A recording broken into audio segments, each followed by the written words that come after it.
Ganda pa ng gulong. Ay, mamimigay.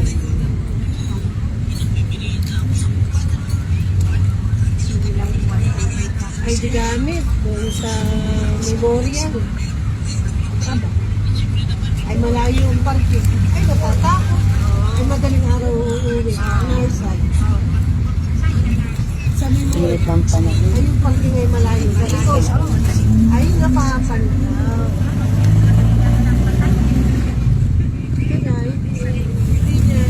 Ang ginawa niya, nagpa-atid na lang siya. Sa malapit sa kanya, nanay, sasakyan na namin yan ka. Nawawala yung aking pambigat. Hindi ko makita yung aking. Ayun. Iilang piraso lang na eh. Good morning! Ay, tanghali na pala.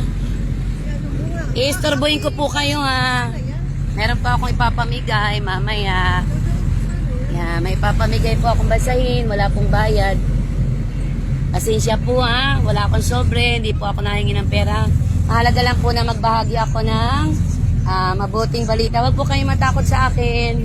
Hindi ko po kayo aanuhin.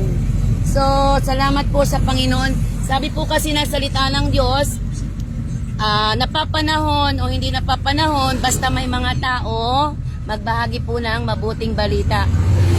Bakit po kaya mabuting balita ang kailangang ibahagi? Kasi po ngayon, masamang balita ang nakikita natin sa TV. Ano po? Kahapon ba yun? O Lunes na ang gabi? Di po ba lumindol na naman po sa Japan? May mga kamag-anak po ba kayo? Nakumusta niyo po ba ang kamag-anak niyo kung may kamag-anak kayo sa Japan? Ilan na po ang namatay? Ilan pa yung mga nasaktan? Kasi po naglindol na naman ng 7.6. Di po ba? Kaya po ang mga balita ngayon ay nakakatakot. Di po ba? Puro masama ang balita. Kaya pag minsan parang ayaw ko na rin manood ng TV, ay kaya lamang po, kailangan naman nating alam ang nangyayari sa buong mundo. Di po ba? Kabi-kabila. Nung isang minsan, lumindol na naman yata sa Davao o sa Cebu. Tapos yung bagyo pa, si Wilma. Tapos, nung ilang araw nakalipas sa Hong Kong, yung nasunog, di po ba? Kung titingnan po natin ang panahon, pasama na po ang panahon. Puro kasamaan na po nakikita natin. Kaya po, napakahalaga na magbahagi naman po kami ng mabuting balita para balance. Ano po? So, ano po yung mabuting balita na sinasabi na according to the Bible? Sino po ang may mga Bible sa inyo? Sabi po sa John 3:16. Hindi ko po alam kung naririnig nyo na po yung John 3:16. Ano po? Kung napapakinggan nyo po yung John 3:16. Ang sabi po doon ay, gayon na lamang po ang pag-ibig ng Diyos sa sanlibutan. Kaya po isinugo niya ang kanyang bugtong na anak upang ang isang tao na manampalataya sa kanya ay hindi mapahamak, bagkus magkaroon ng buhay na walang hanggan. Ngayon po ay abala ang mga tao. Bakit po abala? Kasi nga po, sabi doon aalalahanin ang kaarawan ni Jesus Christ. Tama po ako? Kaya po yung mga tao may Christmas party din bili ng mga pangregalo, may pang Noche Buena, nasabi 500 kasya na sa pang Noche Buena. Sa palagay nyo po, yung 500 kasya, pambili ng Noche Buena ng mga mag-celebrate ng Christmas. Siguro, yung maraming pera, makakapag-met Noche Buena. Pero yung mga pera, 500, baka walang Noche Buena. Pero hindi po malaga, may pagkain ka o wala. Ang pinakamahalaga po na regalo na dapat matanggap ng tao, walang iba kundi si Jesucristo.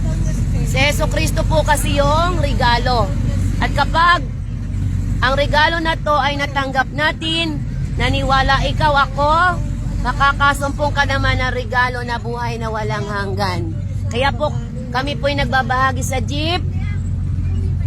Nawa po i-consider nyo yung panawagan ng Diyos na gusto ng Panginoon na ikaw at ako ay maligtas. Ano po? Kaya po hindi po kami nahihiya na magbahagi. Basta may pagkakataon, kailangan pong ibahagi ang mabuting balita. Hindi naman po kami namimilit, kami po ay nag-o-offer lamang ng regalo ng Diyos na buhay na walang hanggan. Sa dami na nangyayari ngayon, kabi-kabila, puro kasamaan, yan po ay sign, babalik na ang Panginoon. So kung pabalik na ang Panginoon, ano po ang dapat nating gawin? Maghanda po tayo. Ano po yung ihahanda natin? Yung kaligtasan natin, yung kaluluwa natin. Kasi yung kaluluwa, mahalaga. Kaya po pala pinanganak si Jesus para po siya mamatay, para sa iyo at sa akin, para iligtas po tayo. Yun po yung diwa ng Pasko. Huwag niyo pong kalimutan ang diwa ng Pasko. Ano po? Mag-celebrate po kayo ng Christmas. Huwag niyo pong kalimutan na si Jesu Cristo po ang diwa ng Christmas. Hindi po relihiyon, wala pong kahit sino, kahit si Santa Claus. Huwag niyo pong mas minamahal si Santa Claus. Huwag nating mahalin yung mga regalo sa mundo, mawawala po yan. Hindi po natin alam ang tunay na birthday ni Jesus, hindi po December 25. Pero ang pinakamahalaga doon, maalala natin na isinilang siya. Yun po yung buod, isinilang si Jesus para mamatay po sa iyo at sa akin. Kaya po yun yung mabuting balita. Si Jesus ay nabuhay sa mga patay para ikaw ako ay iligtas. Ano po, tandaan niyo po yun. Hindi ko po kayo kilala, pero babalik ang Diyos. Nawa po, pagbalik ng Panginoon, kasama po kayo sa regalo na buhay na walang hanggan. Kasi kawawa po, pag lumabas na po yung Antikristo, one world government, one world currency, one world religion. Papasok na po tayo sa digital, at yung digital po na yon, sabi sa ibang bansa, kapag hindi ka po kumuha ng national ID, digital ID, hindi ka na po makakabili ng pagkain, hindi ka makakatrabaho, hindi ka makakalabas. So be aware. Dahil ang panahon pong ito'y pasama ng pasama. Yung maniwala po, salamat. Kung ayaw naman po ninyo sa information na binibigay, kayo na po ang pipili. Mayroon po 7 years na kahirapan. Papasok po tayo sa kahirapan, kaya po kung ano-anong sakuna ang nangyayari sa atin. Mayroon lang pong isang tagapagligtas. Ang pangalan po ng tagapagligtas, walang iba kundi si Jesu Cristo. Si Jesu Cristo po ang inyong kilalanin, tanggapin. Kahit anong mangyari sa mundo, magkagulo, magka-rapture man, magka-chaos, isasama po kayo at ililigtas kayo ng Panginoong Jesu Kristong ito. Kaya po sa umagang ito, tandaan po natin, binahaginan po kayo ng mabuting balita para po makapaghanda po kayo. Concern po ang Panginoon sa kaluluwa niyo. Ano po? Jesus love you so much. Pero kailangan po natin na manumbalik sa Kanya. Kailangan po natin na humingi ng tawad kasi lahat tayo makasalanan. Hindi po relihiyon ha, wala po ako relihiyon. Kundi yung kilalanin mo si Jesus, personal, Diyos at tagapagligtas ng iyong buhay, kaluluwa, para masalba ka po. Kaya po sa umagang ito, tatlong bagay po na kailangan ng tao. ABC, accept Jesus Christ as your personal Lord. B, manampalataya po. And C, i-confess natin na hindi natin kayang maligtas ang sarili natin. Napakahalaga po nun. Kaya po, nawa po, pag-uwi nyo ng mga bahay nyo, magbasa po kayo ng Bible. Huwag nyo pong i-ignore ang panawagan ng Diyos. Yung nakikinig sa Diyos. Yung ayaw makinig sa salita ng Diyos, hindi sa Diyos yun. Kaya po, salamat. Magandang tanghali po. Ako po'y mananalangin. Ama, sa pangalan ni Jesus, maraming salamat po sa mga tao na nakinig. Nawa po, makasumpong sila ng kaligtasan. Kami po'y pakumbaba sa iyo, patawad po sa mga kasalanan namin. At naniniwala po kami na nampalataya, babalik si Jesus. Isama mo po kami sa iyong pagbabalik. Abalang-abala po ang mga tao sa mundong ito. Hindi po nila nalalaman na pabalik ng pabalik ang pagbabalik ng Diyos. Ingatan mo po ang mga tao at ngayong holiday na ito, matanggap po nila si Jesus para makasumpong po sila ng kaligtasan. Pagpalain mo po ang bawat isa, ang driver, ingatan mo po at yanong dami pong aksidente sa panahong ito. bigyan po nila ng importansya na ang Diyos ay kumakatok sa kanila para po maligtas din sila. Maraming salamat po sa mga nakinig. I decree and declare ng pagpapala sa mga taong nakikinig at ikaw po ang magliligtas. Maraming salamat po. Ito po ang dalangin namin. In Jesus' name we pray. Amen. Libreng babasahin po. Walang bayad. Oh. Madam, libreng babasahin. Ikaw po. Magbasa po kayo ha. Salamat. Sino pa pong? Ikaw ma. Salamat po. Kakaunti lang naman po yan. Mapalad. Ikaw na sir sa iyo na. Yan. Lord, pagpalain mo po sila. Ikaw naman po ang nagliligtas, hindi po ako.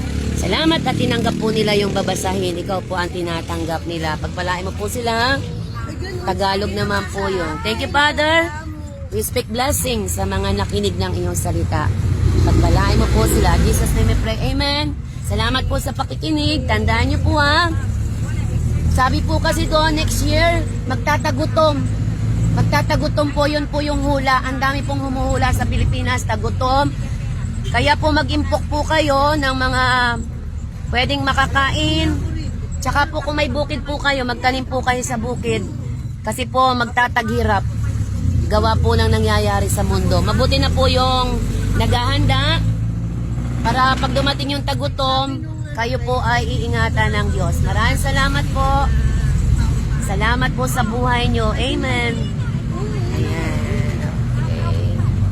Okay. Tapos na po ako mangaral. Thank you, glory to God. Basta may pagkakataon, mangaral na mangaral. Pasabihan sila para alam nila na may langit at impyerno. Sila po ang pipili. Salamat po, glory to God. Prepare din po tayo ng mga mananampalataya kasi palapit na papalapit ang pagbabalik ng Diyos. Kaya po kailangan makapagbahagi sa Diyos para po matupad ang pagbabalik ng Diyos sa rapture. Pero habang nandito tayo sa lupa, mag-twist po tayo sa kahirapan na padating, lalo na kapag dumating na po yung batas ng one world government, one religion and one currency, yung mga digital. Kaya po magsipag-ingat po tayo. God bless po everyone. Glory to God. Amen. Salamat po.